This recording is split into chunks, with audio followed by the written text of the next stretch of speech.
Welcome to Shamba Shape Up. We have traveled all over East Africa to find hard-working farmers. We want to celebrate them while giving them the knowledge they need, so they can adapt and make their farms more productive even while the climate changes. We want to support them to get better yields and increase their income. We will see how farmers can benefit from our experts' advice while learning from each other in so many ways. Join us on these journeys and share in the farmers' experiences on the Shamba Shape Up Safari.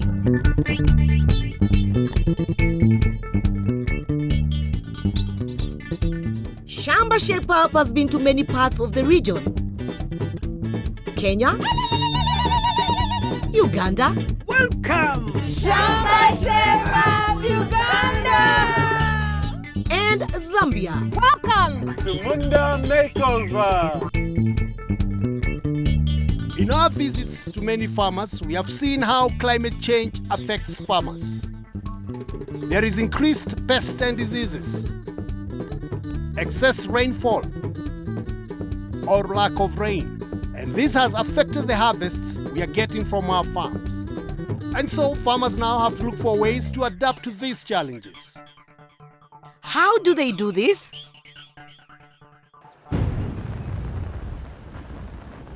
First up, water harvesting. For this, we travel to Tharaka County.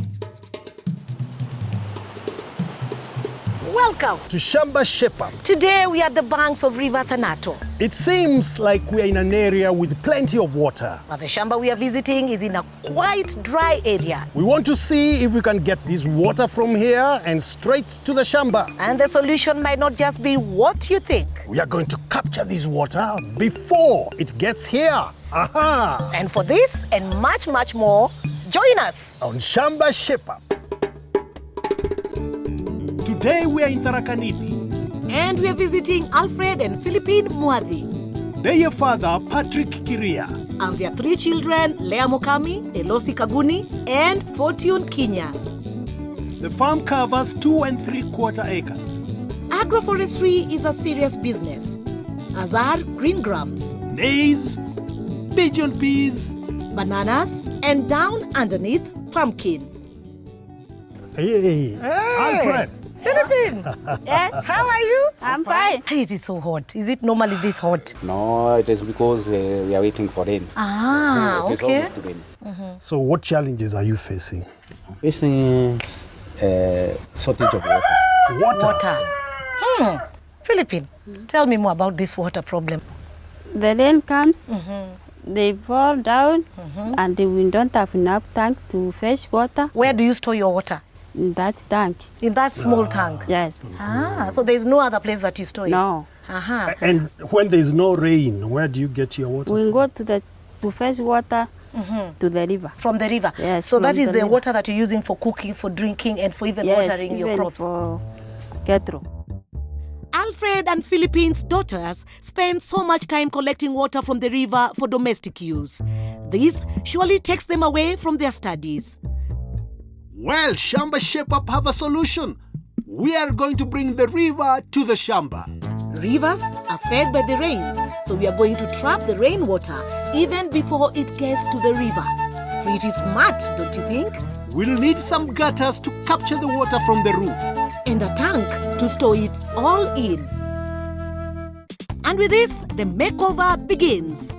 Caris will first measure the roof to make sure the gutters fit well.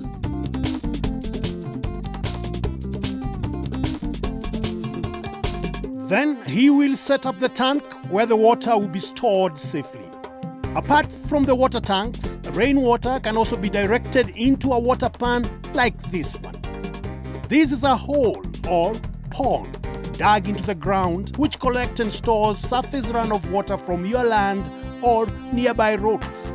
This water can be used to water your crops. Rainwater harvesting has so many benefits. 1.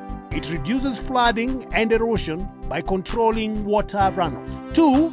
It doesn't cost much to install and will reduce your water bills. 3. You can store water and use it when it gets dry. Your crops will keep growing and you'll have a better harvest. So, farmers, to harvest as much rain as possible, ensure your gutters are clean so that rainwater can flow easily.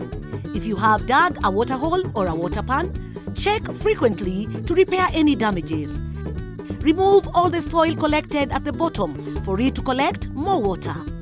Make check dams and plant grass in them to hold the soil and allow more water to go into your water pan. Plant bamboo trees around to cool it and slow down loss of water through evaporation. For more rainwater harvesting tips, call Shamba on 0711 082 606. Meanwhile, the rainwater harvesting system is finished. Wow, it's looking good. No more trekking to the river every day to fetch water. Time saved that Alfred's children can put to much better use doing schoolwork and preparing their lives ahead. That tank is so much for domestic use in our home. My family will be using even the clean water. Well, another great shape-up, Carol. Indeed, Tony. Once this water has been harvested and stored properly, we need to make sure to use it well, without wasting. To learn more, let's travel back to Nairobi to visit the Young Farmers Club at Moi Girls School, Nairobi. We have invited Stephen Wambua, a water irrigation expert. The school vegetable fields are doing well, but there isn't enough water. Stephen has come to advise the students on how to irrigate using the least amount of water. Let's see what he has to say. Stephen! Hi, Tony and Carol. Hi, how are you? Oh, quite well, thanks. The students are doing a good job, aren't they? Excellent job. They look lovely. Carol, what do you think? This one I can make ugali Ah. and just have it steamed, and then add a bit of omena. Omena is indigenous. Really? Yes. And I've been talking to our students, Yes. and they're going indigenous. They want to plant amaranth. Yes, you can imagine how amaranth would look if spinach looks like this. It's going to look good. Yes. So what have you observed? It's a very good team of workers, and they are doing irrigation, which is very vital for keeping a healthy crop. What is he Yes, using? he's using a hose pipe. Hose pipes are generally wasteful. It uses too much water, and it compacts the soil. Besides, because of the too much water used on the soil, it actually leaches nutrients from the reach of the plant roots. Too much water again leads to waterlogging. And I've also observed one other thing. They are actually using sprinklers. Sprinklers generally have finer droplets, so you don't compact the soil like the hose pipe or the bucket. And it takes a bit longer to irrigate an area sufficiently. And so you don't get problems of waterlogging and soil erosion. The disadvantage is water use. It still uses much more water, which is, of course, a very scarce resource as we speak. And it's also time consuming because you have to keep moving it from one point to another. It requires a lot of labor. So what do you recommend we use? I have drip irrigation. What's that? Drip irrigation is a system of irrigation that uses tubes to apply water directly at the plant roots.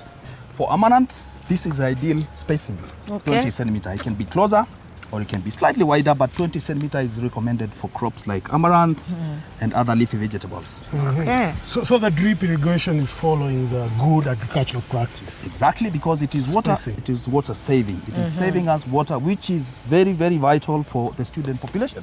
So the main key of drip irrigation is saving water. Saving water. Now, this is a plot where you recommend to do the drip irrigation? This is a field where we want to do drip irrigation because the field is adequately prepared and our irrigation tank is right next to the plot. Why is it so important to have the tank just close to where you want to plant? We are avoiding possibilities of leakages along long pipelines and of course friction loss, which leads to a drop in pressures. And your team is ready to install it? Our team is ready for the installation. Let's go get our students so that they can come watch the teamwork. Yes. We'll meet you with your team later. Perfectly. See you later. All right, thank you. Okay, time we found our students and introduced them to drip irrigation. The drip kits come in various spacings, from 10 centimeters all the way up to 200 centimeters, depending on the crop to be planted. And all the pipes and fittings are UV treated, meaning they don't get damaged by the sun. This will be very useful for our students. Drip irrigation can be used in areas that don't have water because less water is being wasted. It saves on time. The time you would have used to water your plant, you could have used it to do something else, like studying. The main line is connected. Now we need to add the drip lines to water the farm. Steve, Hi, Tony. I can see you and your team has been very, very busy. Very busy on the ground. The only bit remaining is now laying the drip lines. Wow. Yes. You think we can help, Tony? Yes, we can. Girls? Do you need our help? Yes, we need your help. We need many hands here. Let's do this. Let's bring in the drip pipes. The drip lines are here. Our very enthusiastic team of young farmers will help us connect them to the main supply line. Looks like the girls are enjoying working in the Shamba. Maybe some of them will follow a career in agriculture. I personally want to deal with agriculture economics and to just engage in farming activities. I love agriculture and I will want to feed people in the future.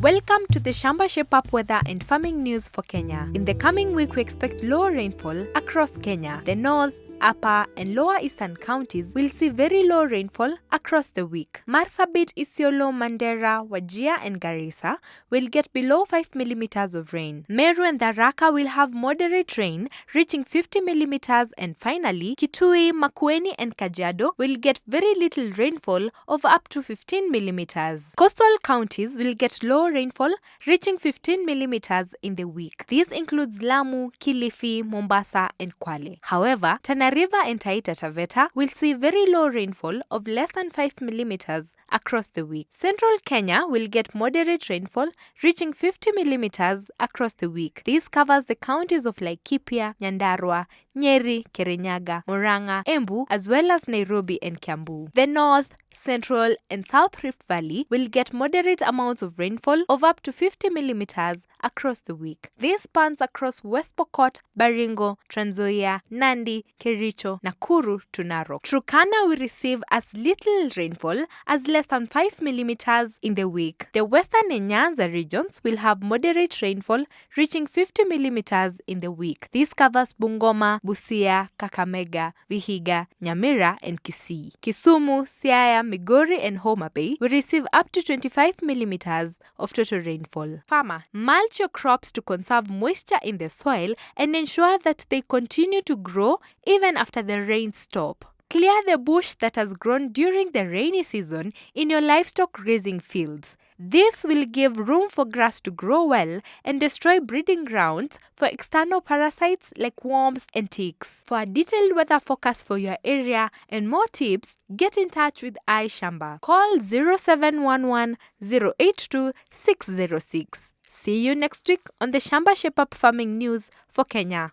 Join us after the break to see how our Shamba Shape Up team in Uganda and Zambia are coping with the effects of climate change.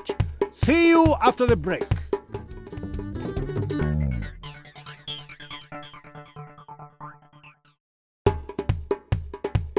Welcome back to Shamba Shape Up. In this part, we'll see how we can make sure we have food and make some money from our farms even as the climate changes. When we have little rain, it can be hard to farm a whole plot of vegetables like this. But it's still important we have food for our families, even if it's still dry. How do we do that? Let's travel to Lwengo district, central Uganda, to visit Farmer Morris and his wife, Nakavumba. They are coffee and pig farmers. They also have a newborn baby. Let's make sure they have enough iron-rich foods like green leafy veggies with every meal. And Frobisher has just the expert for this. I have invited Noeli Nansamba, an agriculture officer, to help us with this task. What is a kitchen garden? A kitchen garden is a garden that is set apart near our home for growing vegetables and some medicinal plants. How much is it going to cost us to set up this kitchen garden? We are going to do the traditional one, and we are going to use locally available material. We shall use sticks, we shall use banana fibers, we shall use banana pseudo stems. Pseudo who? Stems. Who is that? They are, you know what you harvest from the banana after harvesting the banana? Oh, when you the stand of the banana plant. The pseudo stem. Okay, pseudo stem. Yeah, we need also the soil. Of course. We need compost. And we need also the seedlings, water with a watering can, and mulch. Mulch is dry grass. We shall start with measuring off the compost basket for the center. So we shall put the sticks, and then afterwards we shall fix the banana fibers on the sticks and kind of weave around the sticks. Yeah.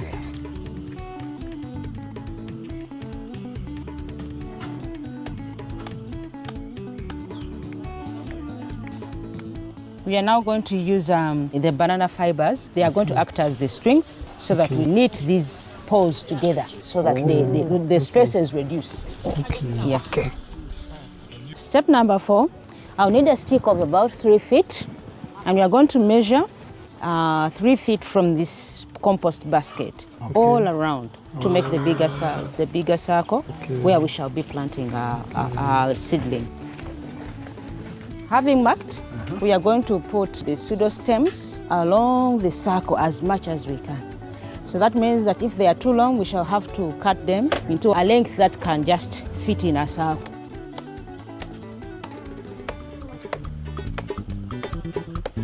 So we are going now to get the black soil, and we shall fill this.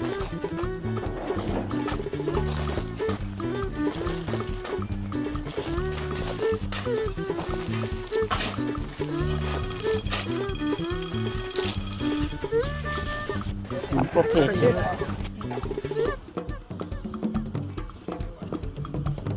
Yeah, so here we have spinach. We shall plant spinach here. We shall plant the sukuma wiki. Most of those ones, they need a spacing of about 2 feet from one plant to another. Yeah.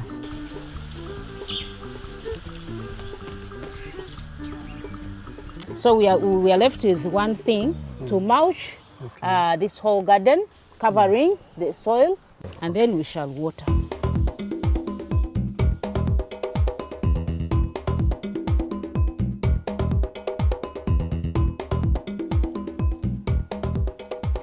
Okay, I think we're through. Job well done. But I wanted to ask, why did we create this circle? That one is called a compost basket.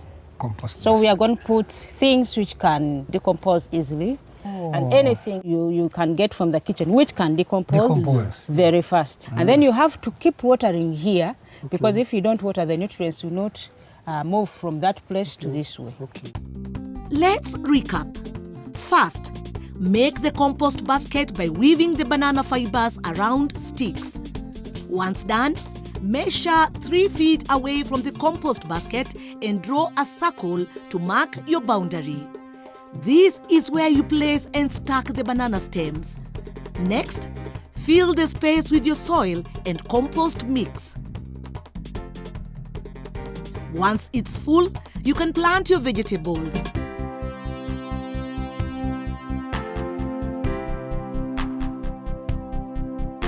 Lastly, cover with mulch and water your seedlings.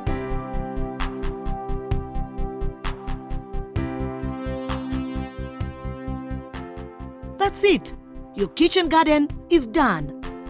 Maurice and family can have healthy and balanced meals with lots of vegetables. Thank you, Rob and team. Now, let's join our Shamba Shape Up team in Zambia. They too are seeing the effects of climate change. Have you ever wondered what legume production and livestock like chickens and cows have in common? Are they friends or are they enemies? Let's find out. I've asked Luke Lungu from Komako to come and help explain. Yes. So now, Madam Elita, Mr. Luca, I've always thought that livestock and crops don't go together. Livestock can be quite damaging to crops. I mean, they'll trample on them, they'll eat the crops. I've always felt that it's something that you should keep away from each other, you know? No, that's not true. Really? Yeah, because the two needs each other. Right. So it's a circle, and they're interdependent on each other. Elita, I would like to hear from you. How exactly are your crops benefiting from your animals? Livestock get food from crops, the crops that we grow. In return, the crops that we grow, they get nutrients from the manure the livestock produce.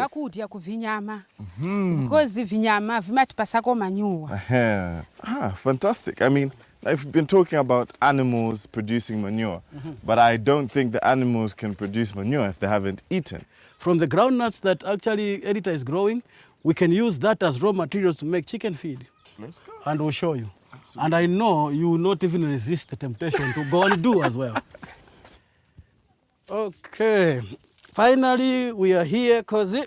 In the kitchen. So the first thing that we'll need, number one, we'll need maize bran. Get 2 of those dishes full. So that's 2 full bowls of maize bran. Yeah, just 2. Okay, so this is carbohydrates. Right. It gives a chicken energy. Right. So we need now to add proteins. So we need 2 cups of soybeans that now we are going to roast. Can this way of making our feeds and, you know, preparing our animal feeds in this way, is it favorable for the climate change and the way things are changing now? Yeah, it is. When you have delayed rainfall, certain crops are going to be affected. Of course. So a farmer has been taught to diversify. Right. Yeah, they should not only just grow maize, maybe soybeans and end there. In case plan A fails or has not done very well, she needs plan B or plan C. And the poultry is plan C. Smart farming. Yes. Absolutely fantastic. So after frying, now we'll ask Editor to help us with the pounding, because there's, you know, chicks cannot swallow this. They're a little bit big. Right. So we need to break them a little bit. Yes. Okay, so I hope I'm going to do this correctly. Okay. Seems simple enough. Yeah. How long will this feed last once we're done making it? It can last even for 2-3 weeks. Is there something you do to keep yourself entertained while you do this? Yeah, you sing songs? Do you want to teach me a song? Polo wa msitolo, na mchira wa ng'ombe, na ndodo kumanda. Right. We need the third person in our singing. Hear some music. Aha! Speak of the devil. What are you singing? Come over. Kazi wa mfumu, polo wa msitolo, na mchira wa ng'ombe, na ndodo kumanja. Iti twe tangaza. So now, yeah. This is looking, yeah, I can see it's nice and fine there. Yeah, this is how it's supposed to be. Exactly. Yeah. A few crunchy bits for them to enjoy. Good. Yeah. Next, we add the 2 cups of this roasted and newly pounded soybeans to the maize bran. Cozy, Let me help you just there. Just add. Okay. Good. So we need to also add coarse salt to our feed. Just half a tablespoon is enough. So is that going onto the heap as well? Yes. Okay. Done. Okay, good. So this is pounded charcoal. Yeah. We'll add it to our feed. Yeah, nice and fine. Yeah, so it is a dewormer. Good enough to eat. Fantastic. Yeah. Our final ingredient is dried moringa leaves. Then we mix well to make sure all the goodness is shared throughout the feed.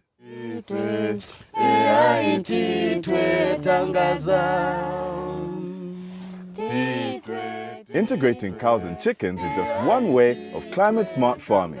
Spreading activities over a range of different areas is also a good way to absorb climate shocks, so that if disaster strikes one area, it doesn't affect the whole of the farm's output. Okay, and now it's time to try out the feed. And the chickens love it.